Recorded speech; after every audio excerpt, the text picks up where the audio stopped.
On this week's tip video, we're going to talk about shot size selection and reasons behind why we choose different size shots for different scenarios. We have shot sizes on average ranging from number 2s, number 4s, and BB. Those are going to be your most popular size shot that you're going to use hunting ducks and geese. When we look at what we're going to be hunting, we choose what size shot we're going to use. One of the reasons we choose different shot sizes is because of the kinetic energy that each of the pellets carry. When you have your BB size pellets, it's going to carry more kinetic energy per pellet, but you're going to have less pellets. When you go down to a number 4, you're going to have less kinetic energy per pellet, but you've got more pellets.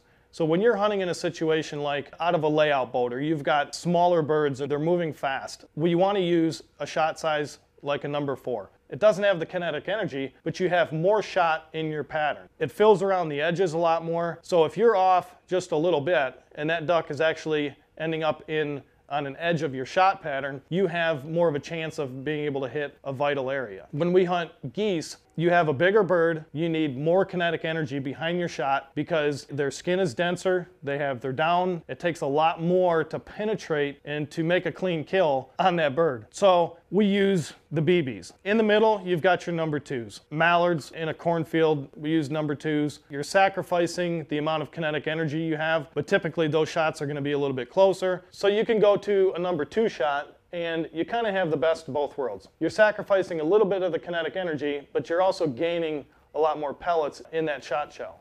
Now, once you've selected your shot size and you want to move into determining what kind of choke tube you want to use, you have to look at your situation. If you're in a situation where you're in a cornfield, you're going to have birds at 15, 20 yards. They're going to be close range to mid-range shots. You want to use a mid-range choke tube, an improved cylinder choke tube, where your shot pattern is going to open up a lot faster and a lot wider. But on the contrary, you would want a tighter choke in situations where those birds just aren't going to work the way you wanted to. You're going to have to end up with that 40-yard shot. So you want to leave yourself open to the option of being able to switch out to a full choke or a long-range choke tube, something like that, where those ducks are just going to skirt the edge of the decoys and there's nothing you can do about it. It's just that kind of day.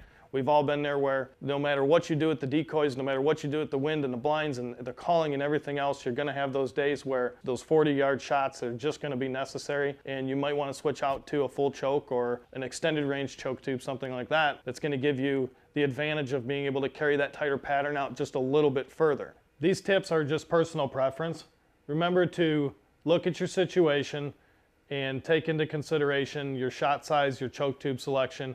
Spend some time at the range, pattern your gun, see what works best through your gun and in the different situations that you're in. So stay tuned next week as we travel to the Atlantic Ocean to hunt sea ducks and see what shot size and choke tube ends up working best for us in that situation.